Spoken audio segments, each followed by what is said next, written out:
Is that right, John? Day 2 of the LSA supercharger install. Go over a little bit of what we've already done.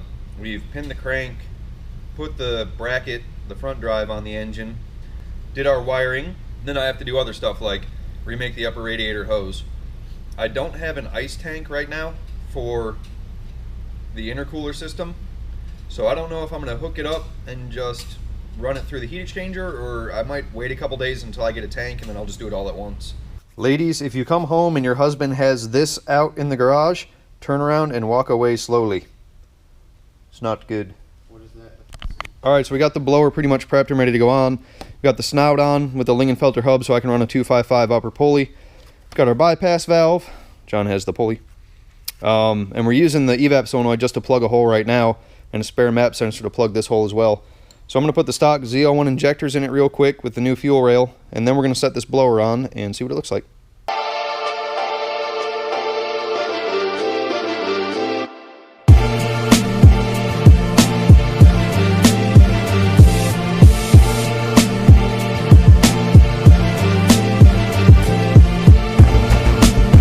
That one's off.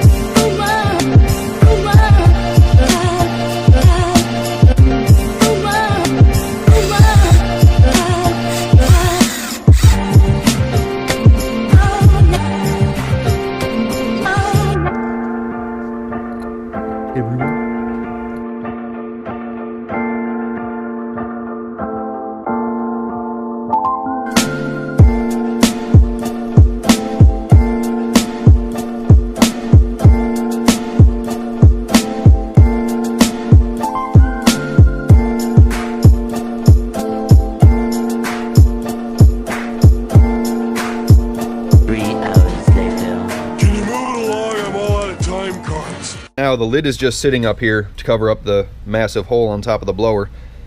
You can see the bracket system is all on. I've just got the pulley sitting on the hub right now. I need to wait until I get the belt on so I can tighten all the bolts in the front of that. Throttle body adapter and throttle body has to go on.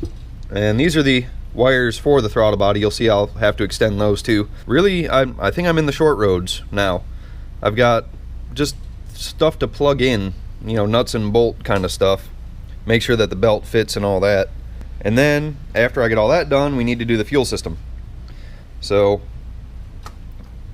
I've got all the parts over here to do the fuel system.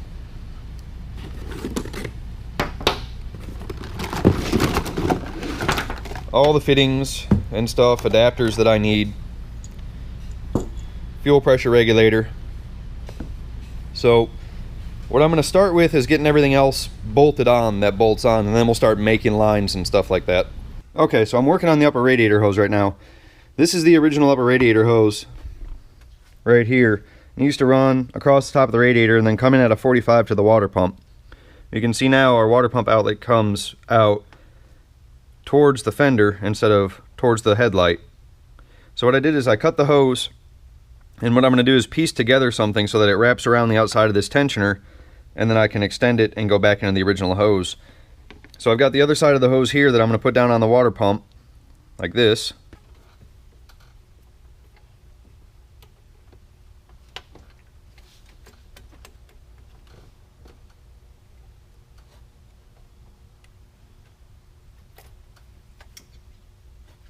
And then, what I think I'm going to do is I have some leftover stainless tubing from a header kit. So what I'm going to do is I'm going to lay this across the top of the radiator now, and I'll make it a little bit longer so that it extends and goes all the way to the other hose. Should be pretty cool.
Alright, so I've got the stock throttle body here. You can see that coolant used to run through it. We're going to bypass this and run a hose directly from the cylinder head crossover to the radiator.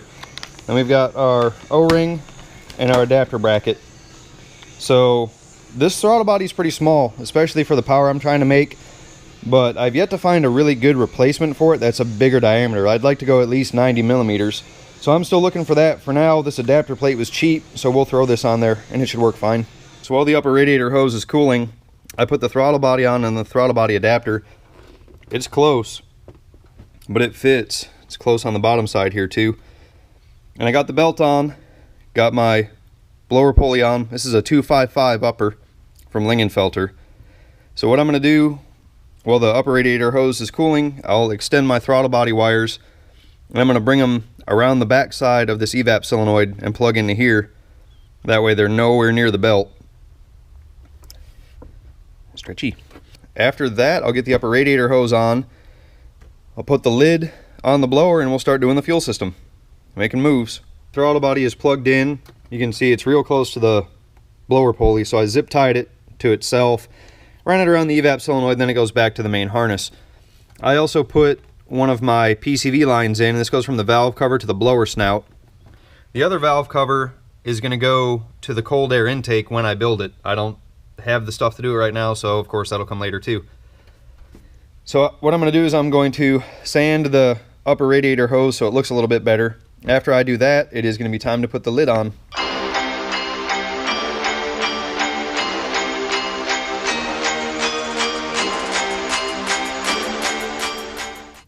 Alright, so we're going to get started on the fuel system, and these are the two most important fittings. Well, that one's kind of important too, and so is that one. But anyways, this is how we're going to connect to the stock LSA rail and the stock fuel system on the truck. So what we have here is a -4 female to -6 male, and that's going to go where the Schrader valve is on the LSA rail. On the other side of the LSA rail, we have our quick connect 3/8 right here to -6. On the stock fuel system, we've got a 3/8 quick connect to -6 and a 5/16 quick connect to -6. So basically how this is going to work is we're going to come out of the stock fuel system into the rail, and then out of the rail back into the stock fuel system through the regulator. So the regulator is going to go between those two fittings. And once I get some stuff laid out, I'll take a little bit better video so you can see exactly how everything is going to be routed. Now this is also for a return style fuel system. If you have a returnless style fuel system, I honestly don't know how that's going to work because I've never done one before. But for flex fuel trucks, return style fuel system, this is going to be how you set it up. Alright, we are in the process of putting the lid on right now, and then we have a few connectors to put on it. And this lid has meth nozzles built into it, which I'm not going to utilize right now, but they're there just in case I want to in the future.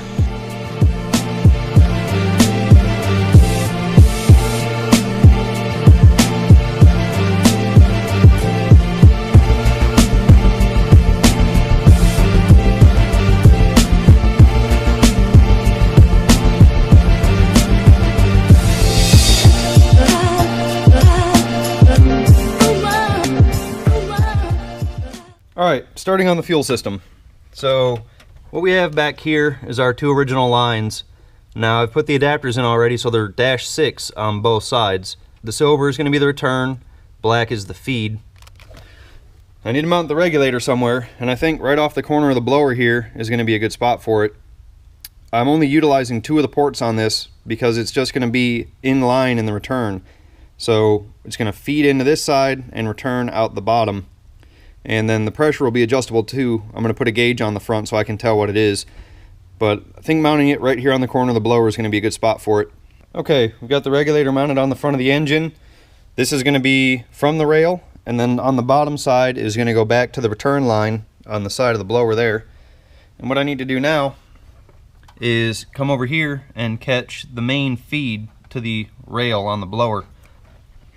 And what I'm going to do is I'm going to use this 180 here. Now there's 2 different kind of quick connects. This is a real quick connect, I guess you could say, with just 2 little tabs that release it. And then this is a screw together quick connect. And what the difference is, this actually captures the line and threads together like so. So you have a really tight fit on your rail, whereas this one just clips on, and these little plastic clips can fail, so I don't like using these too much. So on the truck, we're going to use the kind that screw together.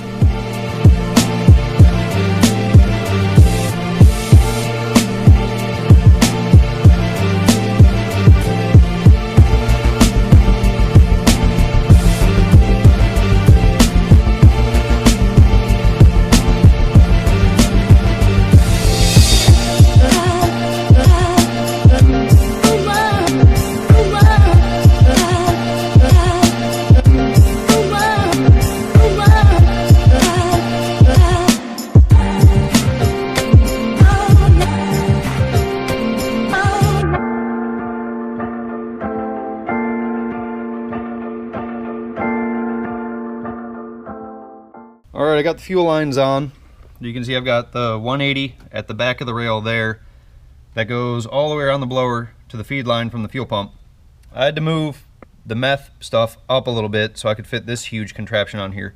It's a -4 to -6 adapter with a 690. And that comes over to our fuel pressure regulator, which is basically going to bleed off the excess pressure that the fuel pump makes. And then off the bottom of that, it goes back to our return line over here.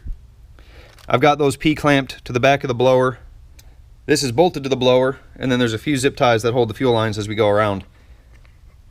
So I'm getting dangerously close to firing this thing up. I think I'm going to put some coolant in it real quick and make sure I don't have any vacuum ports that I have to block off. But everything's plugged in, the fuel system's plumbed.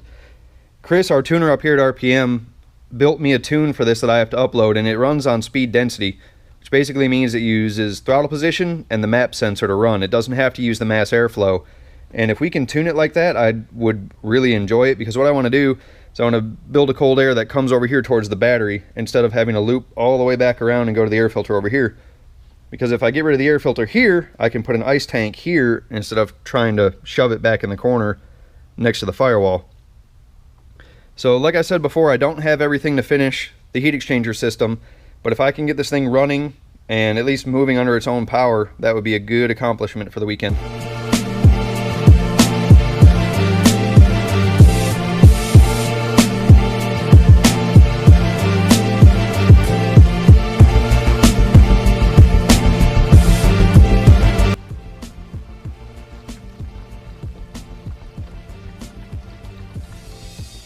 Alright, we are getting close to the moment of truth. I just reconnected the battery, filled it with coolant, and what I'm going to do now is check for fuel leaks, and if that's all good, I've got to grab the laptop and upload our speed density tune in here for the 2-bar map and all that.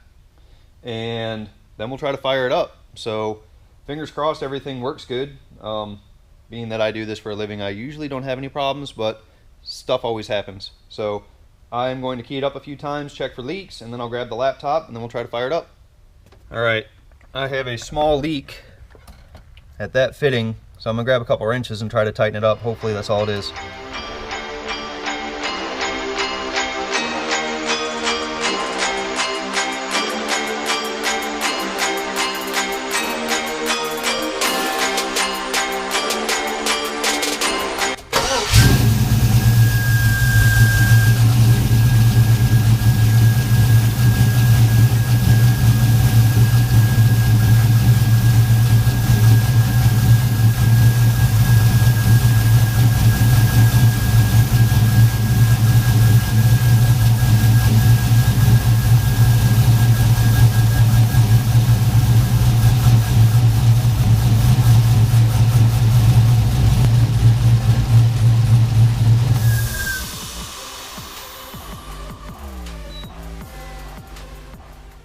Alright, so a little good news, a little bit of bad news. It starts and runs. Everything seems to be working. The map sensor is reading like it should, inlet air temp, everything that I rewired seems to be working. No misfires, that's cool. About 2 seconds after you start cranking it, it throws the belt off. And I have a feeling I know why. The power steering pump was giving me problems with alignment, and I talked to the guy that builds the bracket, and he told me how to put all the spacers, but I still don't think it's right. So I'm going to call him tomorrow and make sure that we're on the same page as far as how that's supposed to go. Like I said, as soon as you start cranking, it throws the belt. But it does run, no check engine light, surprisingly. and it looks badass. Like, I am so much a fan of how this turned out. I wish I had a belt on it so I could, you know, move it in and out with power steering and stuff, but this works for now. All in all, it's really not an easy project. There's a lot of stuff that you have to figure out, stuff that you have to do on your own. There is no instructions. You just kind of start throwing parts at it. But hopefully this is a good guide of how to do it. You know, LSA swap on anything should be pretty much the same, except for the fuel system. That's going to differ a little bit. You can see I have a return style system. Returnless is going to be different. So I'm going to spend the next couple days collecting the rest of the parts that I need, and then there will be another video of me finishing everything up, figuring out why the belt doesn't work right, and getting the intercooler heat exchanger stuff done. But it runs, so that's good. I'm excited about that. As always, guys, be sure to check out my Instagram. I always put a link in the description below. Be sure to check out John Doc and RPM Motorsports as well, and big thanks to RPM Motorsports for letting me work up here on the weekends when it's quiet, no one bothers me, the phone doesn't ring. It's really nice. So I got a bunch done this weekend. It's about 1 o'clock on Sunday, and I'm going to throw in the towel because I need to do laundry and stuff. So comment, let me know what you think.